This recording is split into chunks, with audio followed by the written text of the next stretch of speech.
Video is the most effective form of advertising. You've probably heard that quite a lot, and don't get me wrong, video is both engaging and captivating for audiences. But what's the point if all you're going to do is embed it on your website or upload it to YouTube? You really need to push it out to the masses. I'm a big believer that every video needs a video strategy, so you can hit your intended audience exactly as you're meant to. I'm going to give you just 5 ways that we know you can push video content out there to your audience. First, I'd like to talk about video hosting platforms. I'm talking YouTube and Vimeo. YouTube is now the number 2 search engine, and 6 billion hours of video content are watched on YouTube every single month. People are searching terms on YouTube that they originally would have searched on Google in the hope they can rather watch a video. We had a client last year make £100,000 simply from YouTube. They could see people were clicking on the video, coming through to their website, and clicking buy when they were looking at the products. But it all originated from YouTube. It's an absolute no-brainer to have content on there, and even when you're searching things in Google now, some of the top results can be YouTube videos. Next, I want to talk about social sharing. Here I'm talking Facebook, Twitter, Google+, and LinkedIn. We had a client last year who put a video up on Facebook, and their shares compared to normal posts were boosted by 8,400%. Embedding video content in Facebook and Twitter makes it easily shareable, pushing it out there to more people than ever. Sharing it on your network in LinkedIn is a fantastic idea, and as you upload it to YouTube, if you click yes, it will directly also publish it on your business's Google Plus page. It's an absolute no-brainer to do that. Thirdly, I want to talk about direct marketing. If there's a particular customer or a particular business you wish to attract, why not send them the video? You don't have to do it in an email, in terms of an e-bulletin and pushing it out there in a salesy way, but just send them the video and ask them if they want to watch it. 85% of people would rather watch a video than read the text. So how many people are going to watch it, and how many more sales might you make? It's got to be worth a go. Blogging is also a great way. Companies try to bring out 1-2 blogs a month. They might bring out more. Why not turn that into video? I've turned this blog into a video, and you're watching it right now. I mean, people would rather watch a video, and words and video go very well together. So why not write your blog and then video blog it? Google loves it. It pushes you up the search rankings and helps your website with SEO, driving leads. Finally, I want to talk about word of mouth marketing. Why not, when you're in a meeting, ask people to watch it? Say, hey, we've got this video. I'm sure they'd rather watch the video than you go, hey, we've got a webpage with 1,000 words, read that. Share it with your family, your friends, your network. Tell people you've got a video. If people are asking for a particular thing about your business and it's in the video, get them to watch the video. People would so much rather watch the video, and you'll get a lot more hits to it. There's many other ways to market your video content. At Real Film, we have about 50 different ways, including events, promotional packs, and live video streaming, among so many more. At Real Film, we aren't just video producers, we're also video marketing experts. We work with companies to deliver a video marketing strategy that works for them, that they can then implement. We then track your results and make sure you're getting the hits and leads from the video content you should be getting.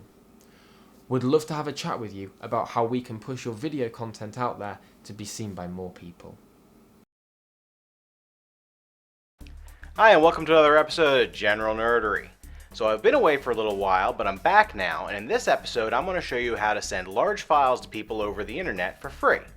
If you've ever tried to send somebody a large group of pictures or a video file via email, you've probably hit the 10 to 25 megabyte limit that most email providers put on attachments. One way to get around this is to use free file sharing sites, and that's exactly what I'm going to show you how to do on this episode of General Nerdery. Alright, so the first thing you're going to want to do is, if you don't already have a program that can create a zip file, or if you don't know that you do, download and install a free program called 7-Zip. You can get this at 7-zip.org. After you've downloaded and installed 7-Zip, get together the files that you want to send and put them in a folder.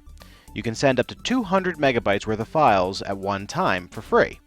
If you have more than 200 megabytes worth of files, simply split them up into multiple folders and repeat the process I'm going to demonstrate. In this case, I have a folder full of photos from Katsucon 13.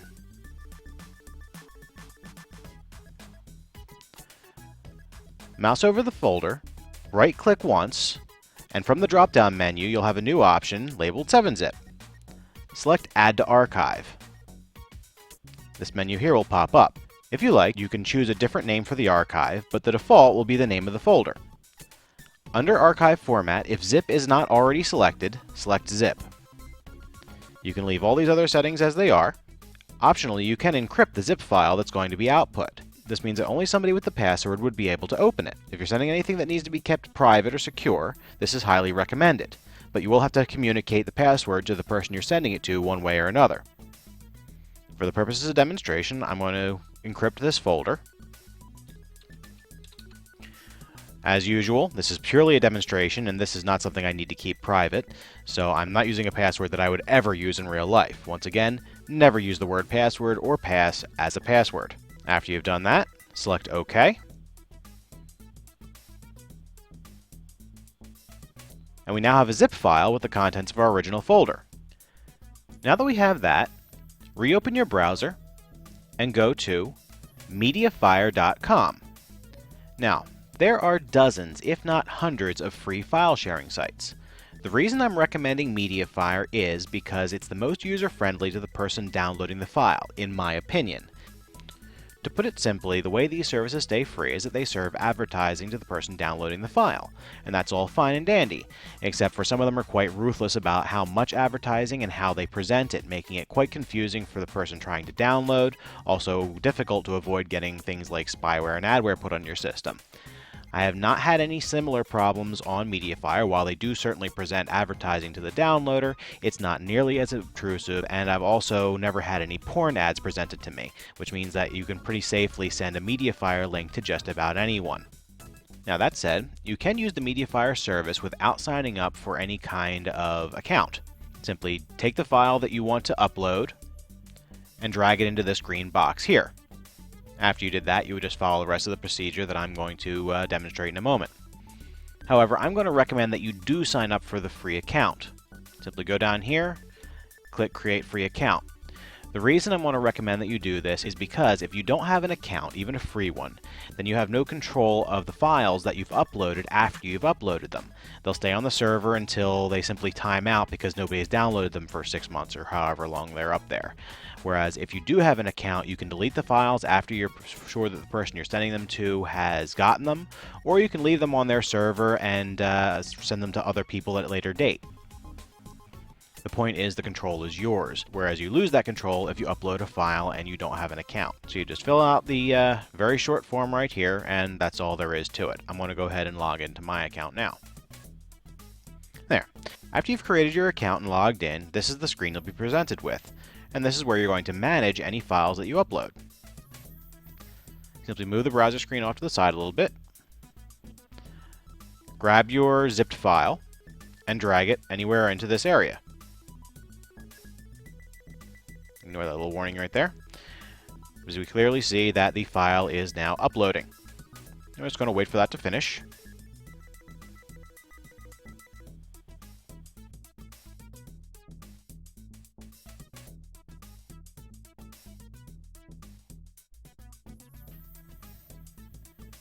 Okay, so the upload is complete, and now we can share it. Simply click the share link right here, go to Share by Email, put your email address up here, the email address of the person you want to send the email to right here. In this case, I'm just going to send this to myself.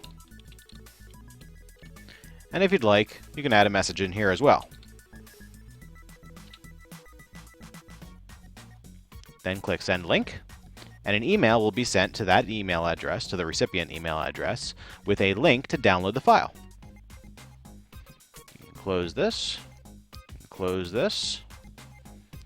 Just go over here to the email box. We'll check the inbox now, and here we go.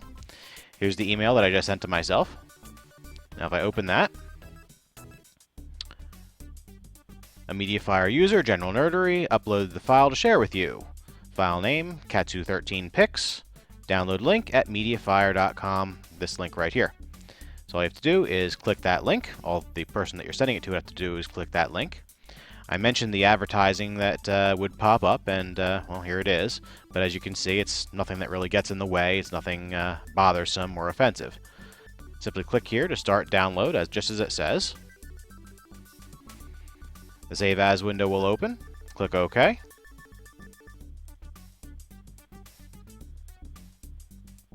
On the desktop is fine. Of course, I already have a folder on the desktop with that name, so we'll just fix that. Save. The download will begin.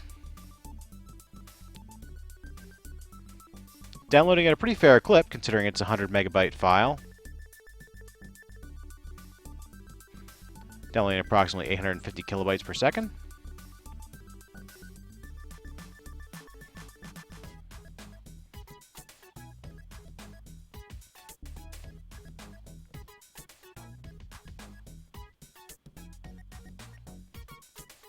Okay, that download is complete. I'll just minimize this again.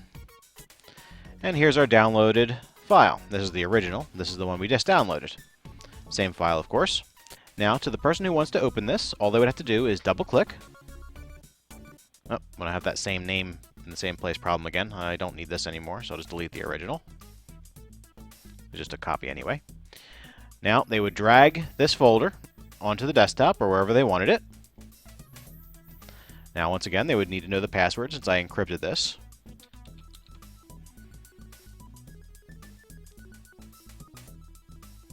The folder will now copy.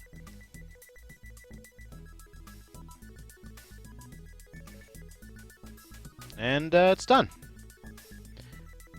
Here's the one I just opened up from the zip file.